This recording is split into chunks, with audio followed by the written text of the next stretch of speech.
Abalungi abatulaba ku LMTV, amanya Brother Medi Wakabu.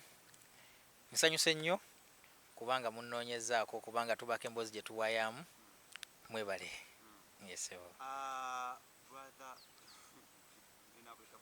Musumba Medi ensonga business stress one ekisooka ya kubanga Pastor Bugembe aganya okuwasa alina batugamba oganya okuwasa alina kuzimaddewo abakazi abakayani ne bagamba muno abagagga n'abasumba bakozesa nnyo kyogerako ki?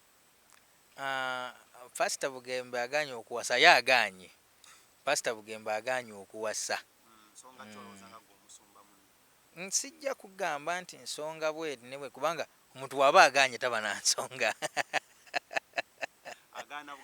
Agaana buganyi kubanga ensonga twandigambye nti ziweddeyo, weewaawo sijja kumusalira nnyo musango. Abantu baba n'ebizibu mulaavu. Ayinza okuba alina ebizibu mulaavu, ayinza okuba yayagalako ne bamumenya omutima nga tikikyamuzitooweredde. So naye nga mu kulaba ndaba aganye. Naawe oganye kyekiganye oba naawe wagaana? Sinnagaana, gwani yage nti naganye. Obudde tebunnatuuka. Obudde bwange obusinga mbumala nnyo mu kunoonya Katonda. Oba ne muganda wange Pastor Bugembe naye ensonga gy'ajja otuwa naye nga ndaba nga ye obudde bulinga obugenderedde. So ekiseera kijja kutuuka Katonda ajja kundaga omutuufu era embaga mujja kugiraba. Kiseera kituwemu bbanga ngaki? Sijja kugamba bbanga naye kyemmanyi mangu ddala. Mukyala wa kika kibanja gato okuwasa ng'alina qualities. Nja kwagala omukyala omulungi atya Katonda, alina empisa. Njagala omukyala omukozi, sigamba nti njagala akola nti njagala ssente. Njagala omukyala nga tagenda kummenyanga. She will be supportive, ng'asobola okuba nga bw'wabawo ekyokola tusobola okukikwasaganya. Sagala nnyo omukyala munafuwa kubeera awo alinde mata. Njagala omukyala omukozi, njagala omukyala atya Katonda, njagala omukyala ow'empisa. So abantu bwe bali oba omuddugavu bulungi kibotereeza. Sijja kgenda nnyo mu kkala kubanga twakola batugamba black is beauty. Kati tetumanyi oba brown is ugly. So kati sijja kukola ki? Sijja kusalirawo nnyo naye nga all in all nga tuvuddeyo eyo mu byolwali nindirira Katonda. Katonda ajja kundaga. Obudde tebunnaba kumpitako nnyo. Siyinza kweraliikirira gamba nti obudde bumpiseeko, obudde bukyaliwo, emyaka gikyaliwo. Kiseera kya Katonda kijja kutuuka. Ebya design zinabiwuliddeko. Bino bye yagambye nti abasumba tebafaayo. Abasumba temufaayo ku bayimbi bamwe. Abasumba tebafaayo ku bayimbi. Abasumba tweyagaliza ffekka.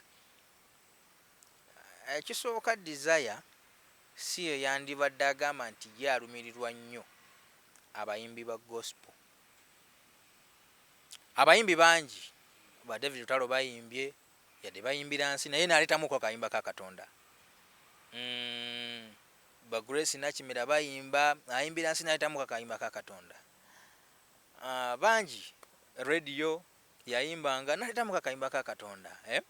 Lwakuba nti abantu balooza nti yayimbira Katonda nga fana yalina akayimba tukakozesa nnyo ne mu kyaki ffe wange tukayimba akayimba omumanyi Mukama. So kati ate kati Desire gw'atayimbirangako na Katonda luyimba lwe tumanyi lwa maanyi wabula tukumanyi mu birala ate nojja noga nti gw'olumirwa abayimbi ba gospel. Desire wabeera alimbye, Desire anoonya mawulire, Desire alina byanoonya birala. Naye ffe abasumba tuyambye abayimbi baffe aba gospel tubayambye, abaweereza b'omu kyaki tubayambye. So kati Desire tasobola vaayo n'agamba nti tetuyambye. Tetujja kubanga gavumenti nti waalaalala akawunga kaakano Musumba Medi alesa akawunga, musumba gundi alesa akawunga. Naye tuyambye kubanga nze nina abayimbi benkyalidde nze nga nze ne mbawaako kye mbawadde kyensobodde era n'abasumba abalala bakikoze. So kati Desire waaba agamba nti tetuyambye, either ayinza okuba yabadde ayagala attention yammwe abamawulire, oba yabadde anoonya alina byanoonya birala, oba alina omusumba eyamumenya omutima bwe bityo. Desire ayinza okuba alina omusumba eyamumenya omutima kati fena n'atutwalira awo nga kigamba kyokukisabira awe kijja okukisabira nkisabira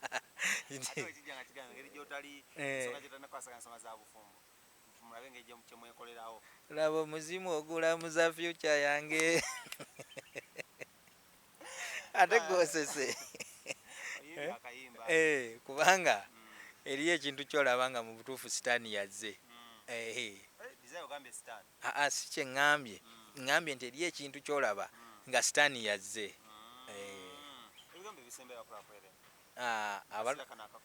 Mu kaseera kano aka covid abalabi baffe aba LM bagamba nti twesige nnyo Katonda, tumunoonye, twenenye, tusabe. Buno obudde oyinza okwesanga olina ekintu ky'obadde wasabira edda nga tonnakifuna kubanga ojja mu kyaki n'osabayo katono n'odduka.